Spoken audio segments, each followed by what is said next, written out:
Hello everyone. Today is a weird day today because we don't usually do streams on a Sunday, but today I thought, you know what? I haven't done a stream in the last 3 days, so why not? All right. So there's a lot has happened. A lot has happened in the price action. So we're going to be talking about what's happened, and we're also going to be talking about how we're going to play this for the next few days. And there are a few trades that may come up today, but I'm going to give you that as well for free. So first things first, big shout out to everyone who has been following. So we've got. Oh, it's been a while since I did this. So we've got I Am Mine 2, shout out. We've got Lemon Sparkle, shout out to you. We've got Curls, Fatty or Fatty91, nice name, shout out to you. We've got Darshan, big shout out. All right, so you guys, welcome to the family. And obviously, if you're new to this channel, if you found the information useful, and just watch it, go through some of the videos, see what you can learn. Feel free to hit the follow button if you wanna, get more regular updates.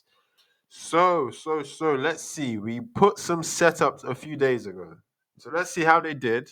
And then we're going to carry on to plan and see what we could have, what we're going to capitalize on next. So this is the picture as of Friday, the 4th of October. So about 2 weeks ago. About 2 weeks ago, we're in this accumulation range, and we said, right, there is a high chance we come up to this 8-hour supply zone and we get a move from this 8-hour supply. It says, A, we could have got a reaction of this 8-hour supply zone for that retracement from this range break that reacted off demand, yes. Or B, we could simply get a reaction off of this 8-hour zone that breaks structure. See, we've got this hazard warning. We can get a reaction that breaks structure, okay, comes all the way down, or we could simply purge it. Those are the only three things that can happen, right? And we got scenario number two. So we got scenario number two. Yeah, so we reacted off this 8-hour zone, broke structure, and we came and rotated down bearishly. So we're gonna see what happened there. But now, interestingly, we not only did that, we came back down for this daily zone.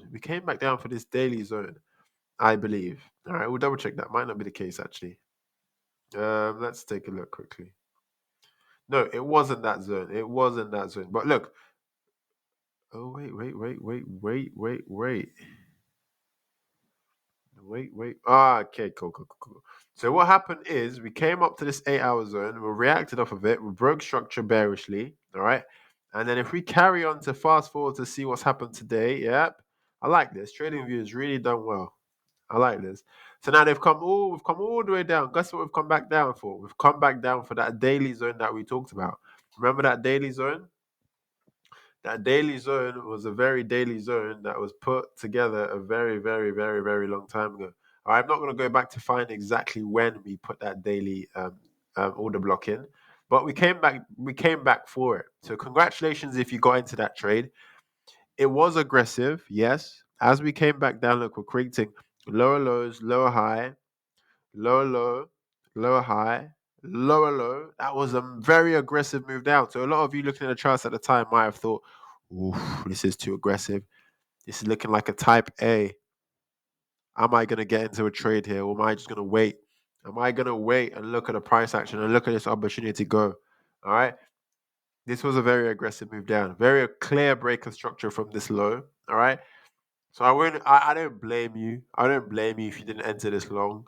All right. But if you waited, if you said this is gonna be my last lower high, you waited for that transition in market structure up and entered on that break. Yes, perhaps you could have got a decent trade out of that, but not that decent. It would have just been a 1-to-1. Max you would have got maybe a 2-to-1. Not ideal. But maybe we investigate this.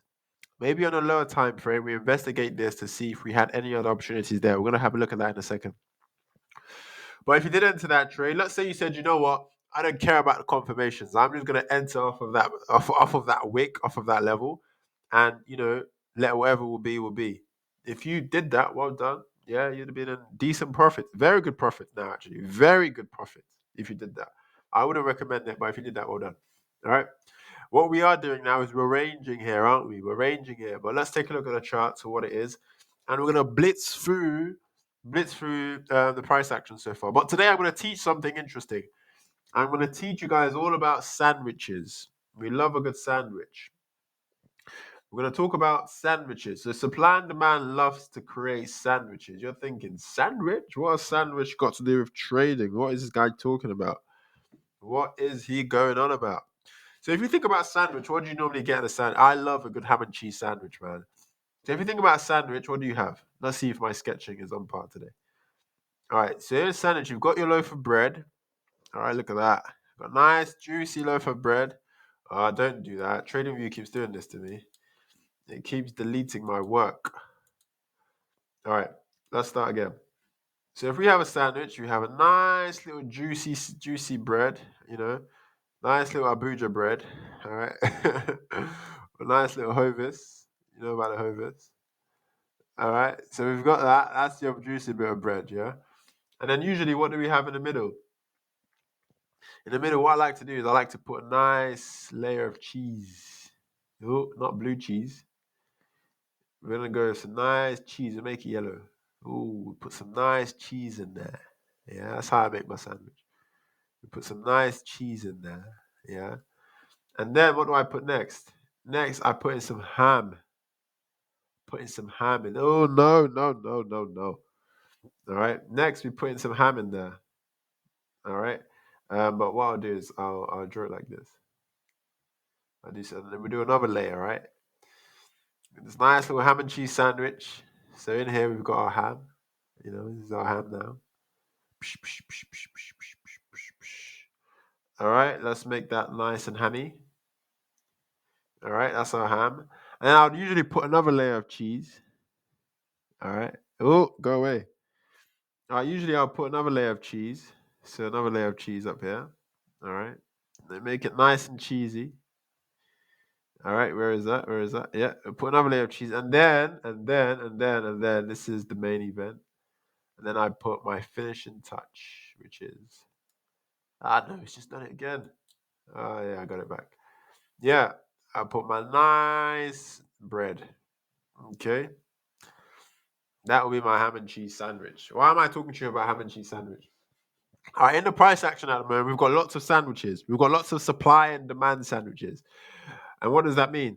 That means it's when you have supply at the top, okay? You've got your bit of price action in the middle. All right, could be up, down, could be a nice little range of supply and demand, whatever, okay? And then you've got your demand at the bottom, okay? So we've got our demand up here or down there, okay? Look, this is what we've got here. Same thing, same idea, all right? Here we've got a normal sandwich, but here we've got price action sandwich. This, we call this supply, so we can label that. And this, we call this demand. We can label that guy. Okay? So whenever you have a supply and demand sandwich like this, what should you be looking out for? You should be looking, can I get a short of supply? Eat that. And can I get a long off of demand? Eat that. Okay? That's all we look to do with supply and demand sandwiches. All right, so let's see if we can find a few in current price action. And then we'll take this a bit more seriously, and then we'll look at the next levels and the proper levels we're going to be looking at. Well, look at this. This strikes out to me. Look, we've got our top bread. Can we see the top bread? Top bread. All right. And then we've got our bottom bread. Look at that. So we went towards the top bread, came back for the bottom bread, and now we're headed back towards the top bread. Are we coming back down for the bottom bread, or are we going to have a go at the top bread again? Okay. See, nice little sandwich we've got there. Okay. So for those of you who do not see that, I'm going to try and find you another one. I'm going to try and find you another supply and demand sandwich. Look at that. We've got this is going to become relevant in a second, but these are today's trades that we're looking at. I've already pre-planned it. And I'll talk to you about it in a second, so I'm kind of going on a tangent here. But anyways, we've got a nice supply and demand sandwich. Look, we have a 30-minute supply zone that extends from left to right, making our top bread. And then we have the bottom bread that's come from this expansion leg. Look at that. We've got our supply and demand sandwich, and we've got the cheese and the ham in the middle. Very nice. Very nice. Very, very, very, very, very nice. All right, cool. Okay, so let's get more serious. Let's see where we are. Now, as far as the trade that was given out, congratulations if you took that, that long trade. Congratulations if you took that from this zone. All right, that was a good trade. However, Did we get a nice confirmation? Let's take a look. Let's take a look. So we're going to rewind this now and see, right, as price was coming down, could we have entered that trade reliably? Okay. So trading, it's not about guessing. It's not about saying, okay, cool, I got it wrong this time. I'm going to try next time again, see if I get it right. No, it doesn't have to be like that. If you get a missing trade and if you lose a trade, you should be able to tell yourself or explain to yourself, why did I lose that trade? If you didn't enter that trade because you were scared, you should be able to say to yourself, why did I not enter that trade? Why should I not enter this trade? All right. Now, we're going to take a look at whether this was a viable trade based on the way we trade here. So, first of all, as of Wednesday, okay, 5 o'clock in the afternoon, we had some alarm bells ringing off.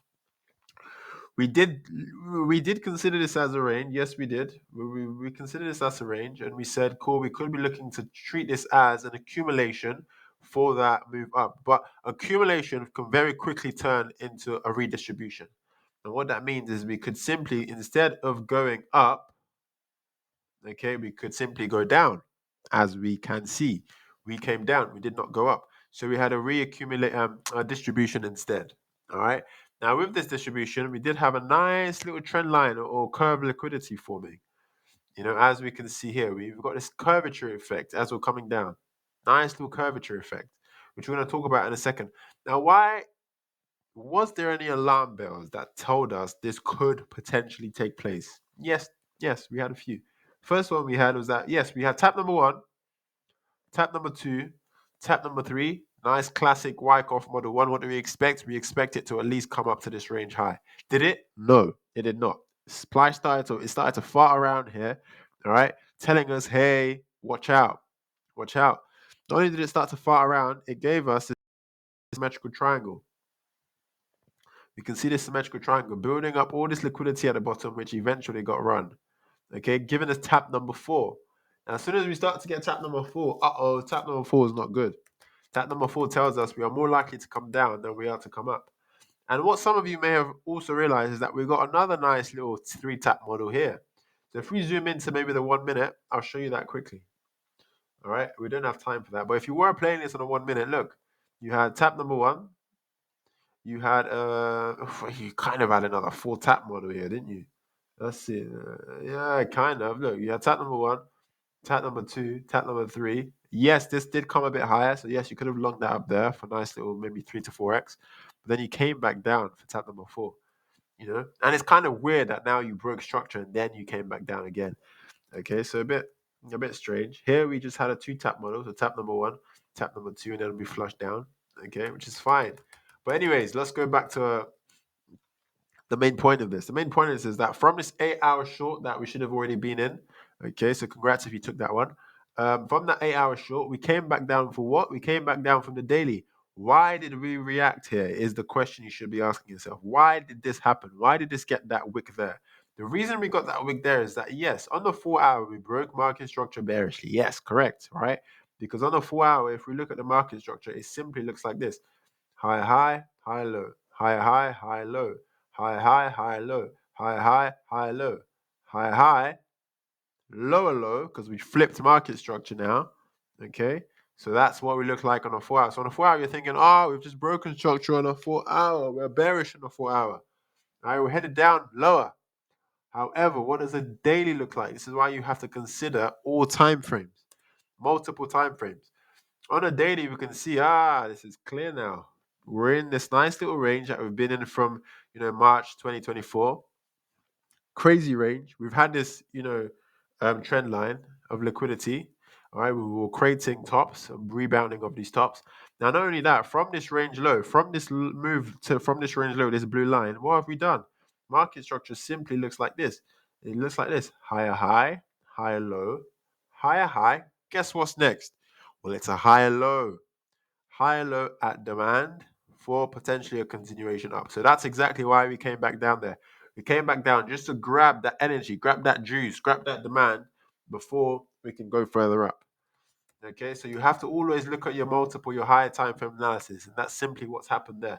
Even though we have deviated the range high, yes, even though we've taken out these guys, we've deviated the range high, chances are the moment we started to reclaim this range, you should have said to yourself, we're likely headed for the POC, which is the middle of the range. All right. In this case, let's take a look and see where the POC might be. It may be the case that we have reacted exactly from that POC. So I'm going to take that from the range low. I'm going to move that all the way before we hit that level, let's say about there, and let's see where the POC is coming in at. And if we can see where the POC is coming in at, we can say, right, well, the chances are price is likely to head towards that POC. But the POC is taking its time. The POC doesn't want to come out. Um, So I don't know what to do now. So I'm gonna go on a 3 hour, see if it comes. Well, it didn't come. Maybe we'll check that later. Oh, it's back. See, look at that. Look at that. The POC price literally came back with the POC. Literally came to wick that POC, which is confluent with demand before it went up. So if you weren't aware of that, you wouldn't have entered that trade. But if you were, you might have been a little bit more confident when the price came back there, even though it came quite aggressively. All right, so price literally came back for that POC. All right, almost to the dollar. Okay, so where does that leave us? Well, that leaves us in a position where we're still looking for longs, we're still looking for shorts. I realize that in this range, we are in the premium of our range, so we might want to prioritize shorts. But also, we realize that hey, anything can happen. This is trading. Anything can happen. Nothing is guaranteed. So let's see, where are the high probability zones for us to enter our trades? Well, I'm going to look at the short scenario first, and then I'm going to look at the long scenario next. So for the short scenario, that means if price goes up, where could price potentially drop from?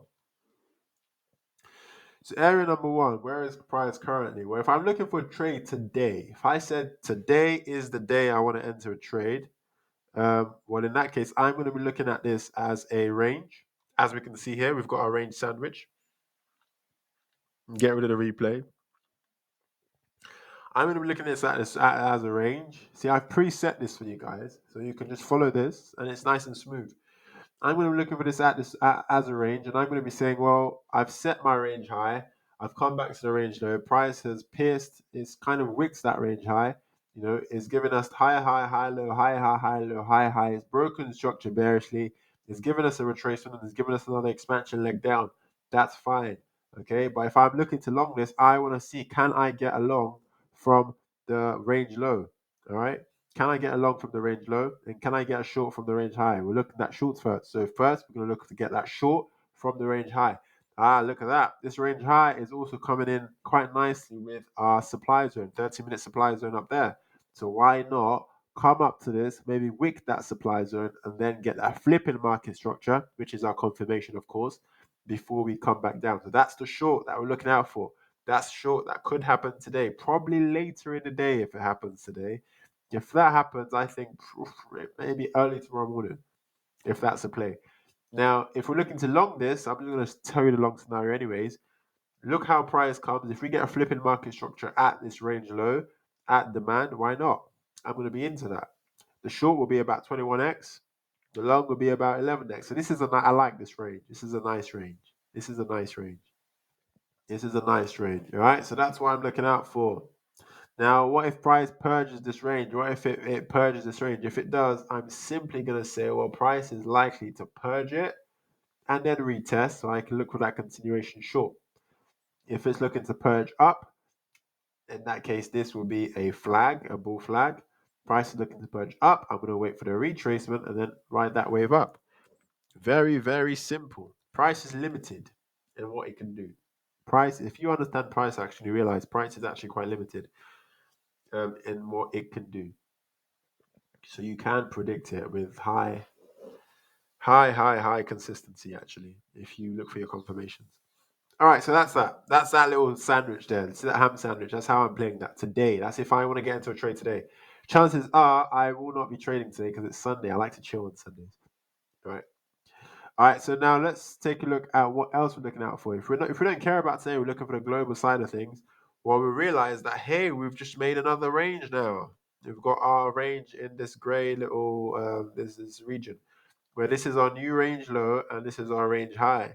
So I'm going to be looking at trades at my range low and my range high.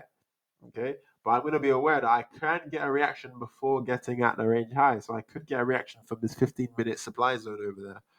Okay, But not only do I have that 15-minute supply zone above my range high, it looks like we also have another 15-minute zone above that. So in the case that we get a reaction, a short off of that range high, could we pierce into that zone and get that reaction off of there? Or if we are looking to break bullishly from this range, so what do I mean by that? So I mean if price is looking to come up here, oh excuse me, well, I need to hurry up because I've got lunch in a bit. So if price is looking to come up here, okay, I'm going to wait to see can we break through that 15-minute zone before we pierce through. Then do we get a retracement back into that range to carry that up to the range high and up to these zones that we've been watching out for quite some time. All right, so that's how I'm looking out for that. So again, on a global scale, I'm looking for my sandwich. Remember that sandwich we talked about? I'm looking for short at supply and long at demand. Okay, so I'm going to be looking for this, and I'm going to be looking for this. Okay. Now, I'm also going to be saying, okay, cool. If I simply just want to wait, be patient, and get the big boys, get the big trades, I'm going to be waiting to see what am I going to do as I get to this trend line. And I noticed that this trend line is also confluent with this daily zone. So I have to be watching out there to see can I get a trade there. Okay, that's for Mr. Patient. That's for the guy who's got a 9 to 5 and who goes to work every day. Okay, so really can't be at the charts 24/7 looking at all these scalps. That's for that guy. All right. Well, for you guys who live on the charts, who are literally looking at the trades every single second, looking at the charts, well, look, you got 2 scalps here you can watch out for. It could come out for today. All right. All right. Now, what else? What else? We've got all these trades. We've got 1, 2, 3, 4. We've got 5. We've got the retracements out of the range if that happens. All right. What else can we be looking out for? Well, actually, if we come back down from this and break bearishly from this little mini distribution, what we'll be able to see is that we'll be able to see price action do this. We can see that price is doing high on the 4 hour. Um, okay, and yes, on the 4 hour, this is one leg up, and then it could be looking to come back for that retracement. Well, that doesn't make sense, does it? So I'm gonna reiterate that so that it makes more sense. So on the way down, what was the way down? On the way down, we had low, low, lower, high, low, low. Then we had a break of structure. So why not come all the way back down to retest this old range, all right, before we head up? Okay, so this is another zone to look out for a trade. This zone entirely. Definitely a zone to look for a continuation long if you're looking for one. And then I'm also going to check, right, what's Mr. Fib saying? Mr. Fibonacci. What's Mr. Fibonacci saying? What's he saying? I'm taking the fib from this low to this high, and I'm going to see where that 786 zone comes from. Not bad. Okay, so I'm going to draw a box there. Draw a box there. Mr. Fibonacci will be very proud. I'm going to draw a box there, and I'm going to call that a GP, a golden pocket. That's my GP. Okay, so that's what I'm doing. So now I can get rid of that. But anywhere in this zone, I'm going to be looking for that trade anyways. All right, so that's kind of what I'm looking out for. Now, there are ancillary trades, there are smaller trades that you can get in on. Yes, if you apply all these models in a smaller time frame. So if we drop down to the 5 minute, as soon as you realize we reacted from that range high, there are many trades you could have entered on the way down. Okay, so for example, let's take a look. If we simply, let's even drop down to the 5 minute. We're on the 5 minute. So from this high to this low to where we are right now, what has happened? Well, all that's happened is we've had a chain on the way down. We've had low, low, low, high, low, low, low, high, low, low. All right. If we have that a thickness of 3 and give that line in black, we can see that clearly. So what does that also show us? That shows us that we had opportunities here to enter a trade. Okay, let's make that. Yeah, we had opportunities there to enter a trade. Okay, we also had some opportunities over here if it still arises, if we come back up. Why? Because the first one is as we broke structure, we started to rise up, and then look, we broke structure again here on the way down. Okay, so we broke structure here, we got the retracement trade here. So there's no reason why you could not have entered a short trade from there looking to drive that down. You would have already been on a 5x by now. That trade was at 9 o'clock this morning. Okay, so no reason why you couldn't have entered that one. No reason. There are reasons why you would have been hesitant, definitely. Okay, and that was because you were in equilibrium of your range, so be hesitant. Yeah. And secondly, um, I think that's the main reason. Equilibrium of your range would be the reason putting me off that one. But I would have also seen this trend line of liquidity or this curve liquidity and say, well, we've not swept a lot of it. There's a chance we come to sweep most of it. So if we come all the way down, all right. But anyways, we're gonna leave that there because I'm starving. I'm starving and I'm gonna go get some food. So if you found this useful, don't forget to hit the follow button. Hit me up on YouTube as well. We're trying to grow the YouTube channel. We're also trying to build this to 500 followers by New Year's. So come on, do your bit to get us there. All right. But if you found this useful, hit the follow button. Leave a nice comment, and I will see you guys probably tomorrow, most likely on Tuesday. But yeah, watch out for these levels. And for each one of these levels, I'm not just saying, set a limit order. I'm saying watch out for a flip in market structure. And look at that. This was actually quite nice that this happened. Because this is by chance. How are we entering this trade? Well, this is our classic entry model. If price is coming down, creating lower lows and lower highs, we're gonna wait to see the first flip. Look at that. Boom. We get the flip over there. Where did that flip happen? That flip happened right there. So that's a flip. Wait for the retracement and then we ride that all the way up. Look for this at least on the 5 minute. If you're scared, 10 minute. If you're even more scared, the 15 minute. All right. The higher the time frame, the more the confidence. Usually these flips will happen at demand, as we can see here, at demand or at supply. Alternatively, you can use market cipher. Look for nice divergence. This is market cipher. Alternatively, you can use your RSIs and whatnot. All right, we'll leave it there and I will see you next time.